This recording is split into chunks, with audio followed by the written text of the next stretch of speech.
They ruled empires, commanded legions.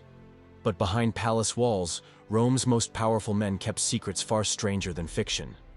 If you crave history's darkest corners, hit that like button and subscribe to Twisted Facts Vault. The empire's darkest desires. You've heard the legends of ancient Rome. Colossal battles, marble palaces, mighty emperors in golden togas. But beneath that polished stone facade, the truth was far stranger and darker, because behind the thrones of the empire, behind the military conquests and public orgies, the Senate speeches and gladiator games, there were whispers. Whispers of silk-draped chambers, of boys brought from far-off provinces, of emperors who didn't just command armies, but craved something far more intimate. Something Rome didn't talk about in the daylight. In the heart of the empire, power wasn't just shown through warfare or wealth. It was shown through possession, of lands, of lives, and sometimes, of love that dared not speak its name. Male concubines, some slaves, some servants, some hand-picked beauties groomed for desire, weren't just objects of affection. They were currency, status symbols, sometimes even tools of political theater. To us, the idea sounds like scandalous rumor. To Rome, it was Tuesday. They called them concubini, sometimes boys, sometimes grown men. Some were kept in gilded cages, others whispered secrets from behind the emperor's shoulder. They wore perfume, silks, jewelry, not because they wanted to, but because they were told to, because it pleased the one who held their fate, and no one held more power than the Roman emperors. Hadrian mourned his favorite so deeply, he built temples in his name, and declared him a god. Nero went further. He held full wedding ceremonies, once as the bride, once as the groom. And one of those weddings involved a young boy he'd had mutilated to keep up the illusion. But even that wasn't Rome's darkest chapter. On the cliffs of Capri, beyond the reach of the Senate and the law, Emperor Tiberius built a private paradise. To some, it was a retreat. To others, a prison. And what happened there? Roman historians disagreed. Some called it fantasy. Others, a nightmare come to life. What's true? What's myth? And what truths were so disturbing, even Rome tried to bury them? This is the hidden history of male concubines in the Roman Empire, not the version taught in classrooms. The version scrawled in margins. Whispers turned to legends, and legends that, once unearthed, revealed just how twisted absolute power could become. When love, lust, and legacy collided under the Roman sun. Chapter 1. The Rules of Roman Desire. In the Roman world, desire wasn't about love. It was about hierarchy. There were no labels, no gay or straight, no neat boxes to check. Instead, the Romans judged intimacy by who took and who received. Not in affection, in power. A Roman man could pursue lovers of any gender, so long as he remained the dominant one. That meant he initiated, he controlled, he penetrated, literally and figuratively. But if a man was caught playing the submissive role, especially as an adult, that was different. That wasn't just frowned upon, it was scandalous. It meant he'd stepped outside the rigid mold of Roman masculinity. And in a society obsessed with strength, that could ruin you. Because for Rome, sex wasn't private. It was political. The ideal Roman citizen was aggressive, disciplined, victorious, on the battlefield and in the bedroom. His dominance reaffirmed his rank. His virility was a symbol of his authority. And if he chose a male partner, that was fine, as long as the partner was younger, or a slave, or a foreigner, someone without status, someone who couldn't refuse. There was a Latin term, concubinus, used to describe a male concubine, often a boy or adolescent kept for pleasure. These weren't wives, they weren't equals, they were trophies, temporary companions, disposable luxuries. For the elite, it was common to keep such favorites alongside a wife. No one blinked, questioned. After all, marriages were arranged for power, not passion. Real intimacy was often outsourced, sometimes to women, sometimes to boys. These concubines were often chosen young, pre-adolescent or barely pubescent, not because they were loved, but because they were moldable. Their youth made them easier to dominate, easier to parade, and easier to discard. And once they outgrew their usefulness, they were often cast aside, or worse. There was another word, puer delicatus. It meant delicate boy. A euphemism, a term used to describe boys specially selected, groomed, and gifted between elite men, slaves or captives, plucked from conquered lands, raised in luxury, trained in etiquette, and expected to be available at all times. They weren't lovers, they were property. And yet, despite their position, some of these boys became powerful in their own way. A favored concubine could whisper in the ear of an emperor, could influence decisions, could hold secrets worth killing for. But their position was always precarious. All it took was a change in taste, a shift in mood, and everything they had could vanish. Because Rome was a city that built its empire on conquest. And even in the bedroom, conquest was everything. Even the gods mirrored this logic. Jupiter, king of the gods, was often depicted with Ganymede, a mortal boy so beautiful that Jupiter abducted him to serve as his cupbearer and lover in the heavens. This myth wasn't fringe. It was art, literature, culture, a divine justification for earthly indulgence. So when emperors like Hadrian or Nero kept their male companions close, they weren't breaking rules. They were following a script, one older than Rome itself. But beneath the marble statues and poetic metaphors, the reality was colder. These boys, these favorites, lived at the mercy of desire. Celebrated one moment, silenced the next. In public, they might be praised for their beauty. Behind closed doors, they were expected to perform. And in a world where power determined pleasure, there was no such thing as innocence. Chapter 2. The Grooming Grounds. In ancient Rome, luxury wasn't just something you owned. It was something you controlled, something you shaped. And for the Roman elite, nothing symbolized control more perversely than the grooming of a young male concubine. These weren't casual affairs. These were investments, carefully curated, methodically maintained. The process began not in the palaces, but in the slave markets, or on the battlefields, or deep within Rome's vast web of provincial territories. Rome conquered, and then it collected. From Greece, Syria, Egypt, and beyond, children were plucked from their homelands. Some sold by desperate families, others captured during raids. Blonde hair, delicate features, light eyes, these were especially prized. Beauty meant value, and value meant power. Once acquired, these boys were often placed in elite households or imperial schools known as pedagogia. Their training began immediately. Not in academics, but in silence, in service, in submission. They were taught how to walk, how to bathe, how to pour wine with precision.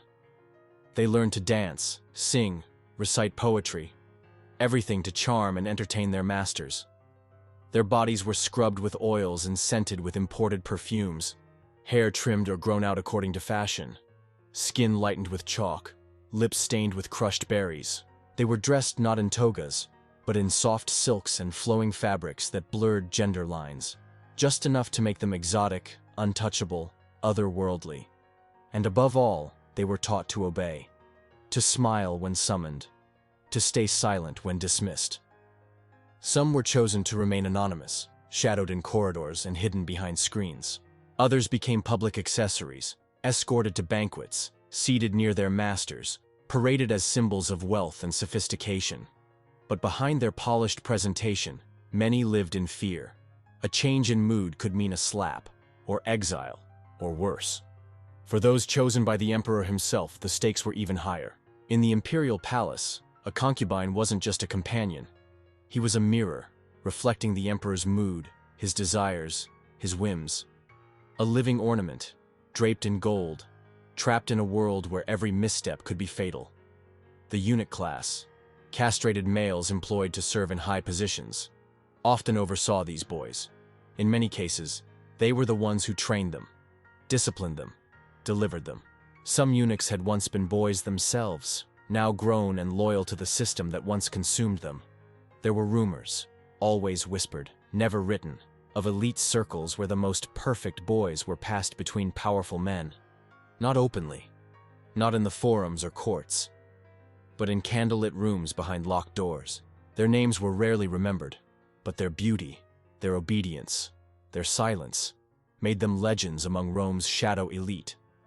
And though these boys were technically slaves or servants, some found ways to rise. A favored concubine could earn gifts, property, freedom, even influence.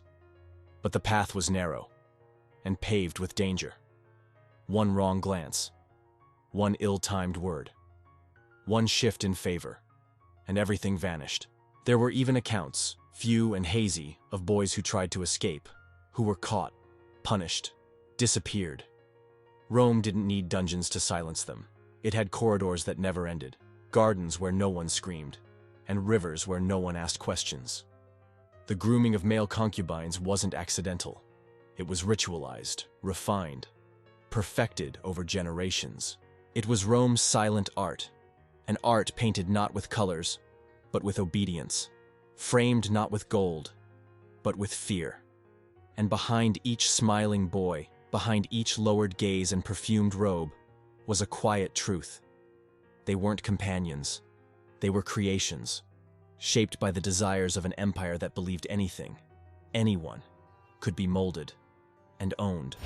Chapter 3. Hadrian and Antinous, Love, Death, and Deification. When Emperor Hadrian first laid eyes on Antinous, the empire was at peace. The legions were rested, the borders stable.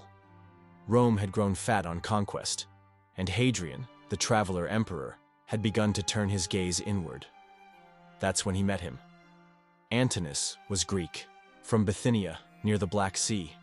A teenager of stunning beauty, so perfect in form that Roman poets would later call him a living statue. His face, soft yet defined. His hair, curled like Apollo's. His eyes, always watching, never speaking. Hadrian didn't just take him into his court. He took him into his shadow. The boy followed him everywhere, through mountains, through deserts, across the breadth of the empire. No one dared question the closeness. In portraits, Antinous appears just behind the emperor. In sculpture, he's almost divine. But no records exist from Antinous himself. Not a letter, not a line, only silence. Everything we know comes from Hadrian, or those who watched from a distance. What did the boy feel? Was it love, gratitude, fear? No one knows. What we do know is this. In 130 CE, Hadrian and Antinous arrived in Egypt.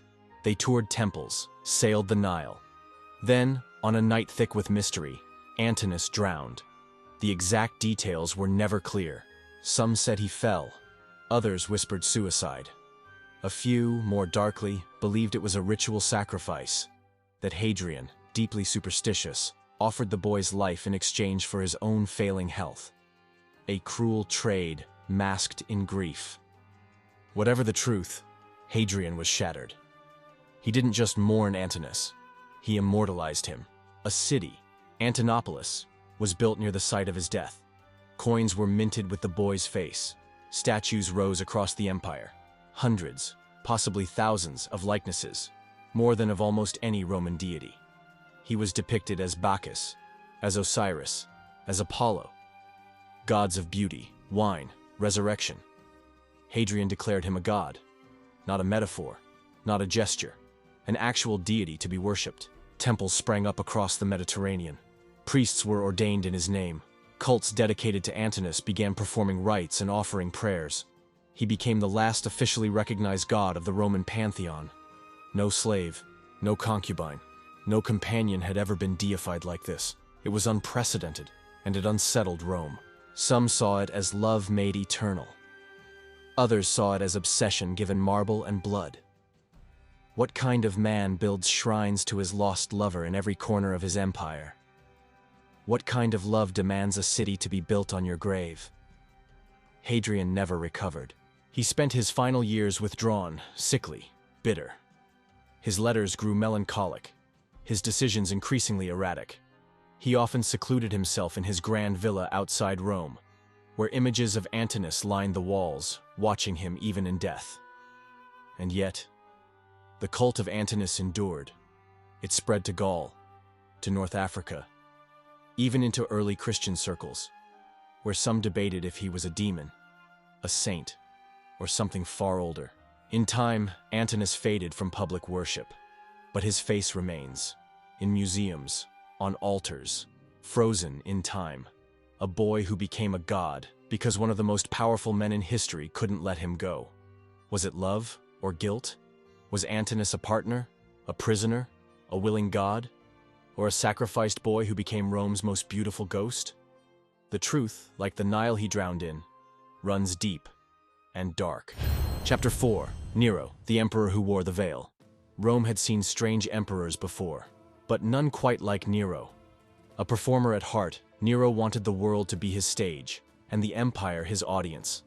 He fancied himself a poet, a singer, an actor, and above all, a god in mortal form.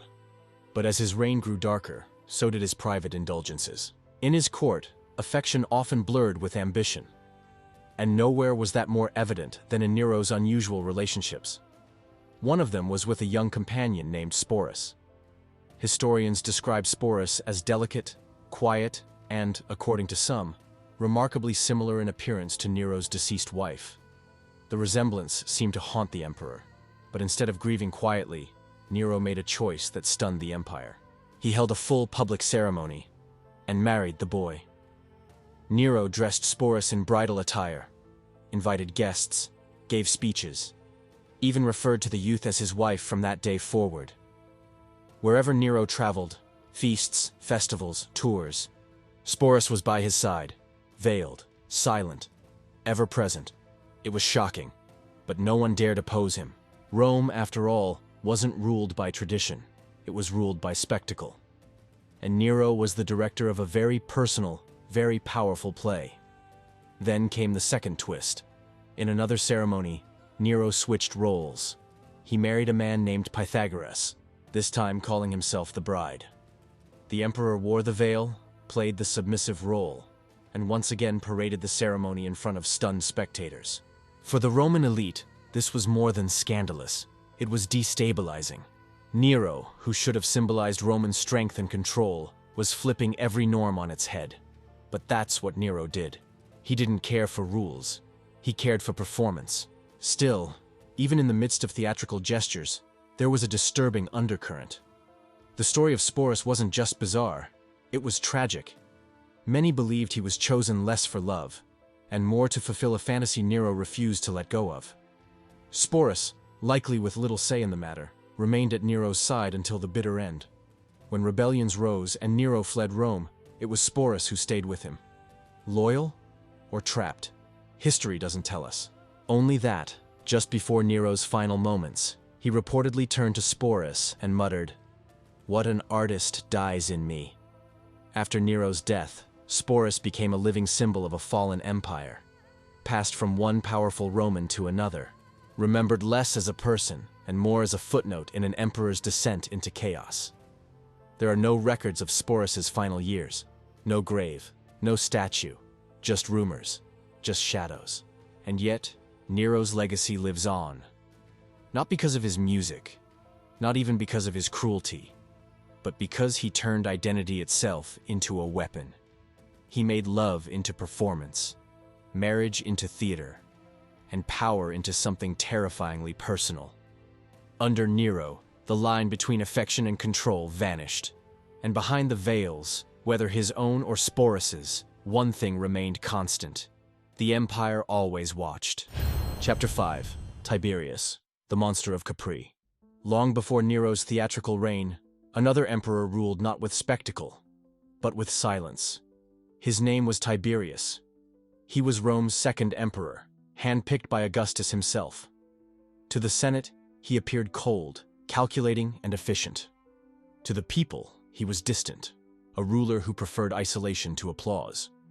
But to those closest to him, he was something far more disturbing. Tiberius didn't indulge in gladiator games or grand parties. He didn't write songs or perform in the theater. Instead, he retreated, first from Rome, then from reality. In his later years, Tiberius abandoned the capital altogether, relocating to the island of Capri, far from the Senate's watchful eyes.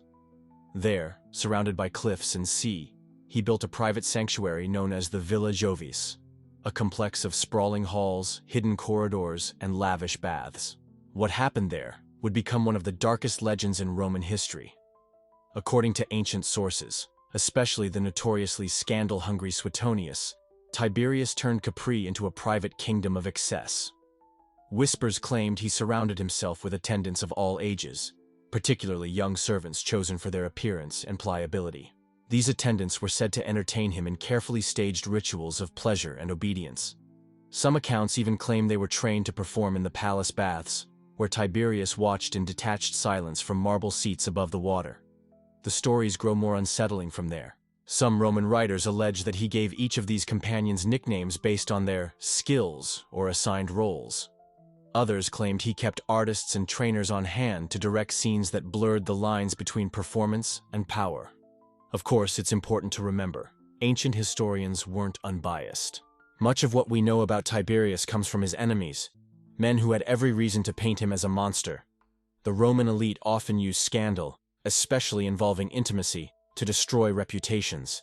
Still, the rumors endured. One of the most chilling tales suggests that Tiberius, once finished with a servants' company, would have them silenced, quietly removed, or exiled. Some stories even claimed that disobedient or unwilling attendants were tossed from the cliffs of Capri itself, into the sea below. No trial, no burial, just disappearance. Whether true or not, these tales had a powerful effect. They turned Capri into a mythic place, an island paradise haunted by invisible chains. Even Rome's own poets and senators began referring to it cautiously, as if speaking of it too plainly would invite darkness. Back in the capital, the Senate could do nothing. Tiberius still controlled the legions, the treasury, and the empire. All they could do was wait and whisper. By the time Tiberius died, he had left behind no affection, no great works, no glory, only shadows, and successors who feared they might become like him. Yet his legend, twisted, hazy, and half-believed, persisted for centuries. Today, historians debate how much of it was real. Some argue that the stories were exaggerated political smears. Others believe that power, left unchecked and unchallenged, really could corrupt a man so thoroughly. He no longer saw others as people at all.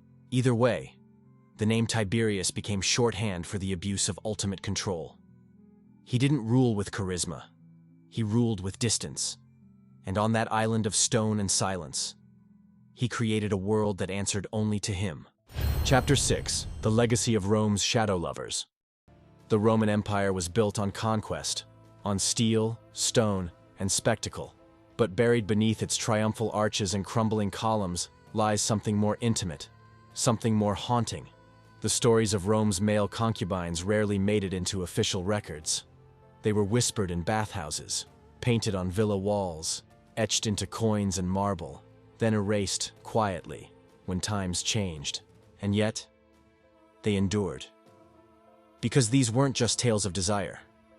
They were tales of control, of what happens when absolute power has no limits, and affection becomes a tool, first to possess, then to punish.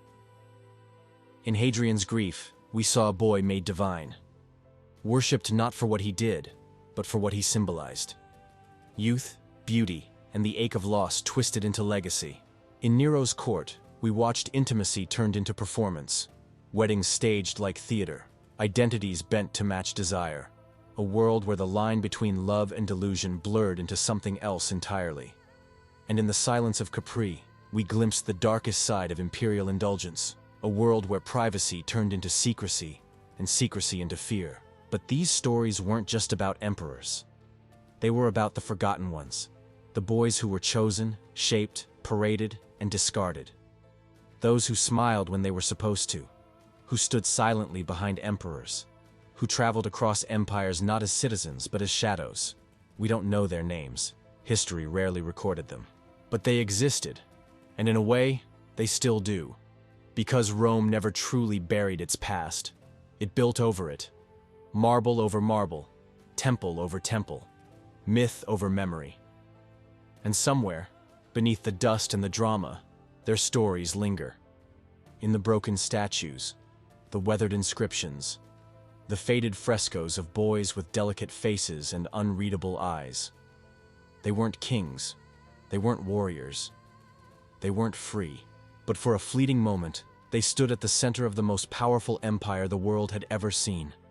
And they remind us, quietly, persistently, that power and desire, when left unchecked, can twist even the greatest civilizations into something unrecognizable. In the end, Rome wasn't just a city of roads and armies. It was a city of masks. And sometimes, the most dangerous ones were made of silk. Before you go wandering the halls of history alone. If you enjoyed uncovering the shadows of ancient Rome, give this video a like. It tells the algorithm gods you want more twisted tales like this. And if you haven't already, subscribe to Twisted Facts Vault. We dive deep into the dark, the bizarre, and the forgotten every week. Until next time, keep your torch lit. You never know what's hiding in the ruins.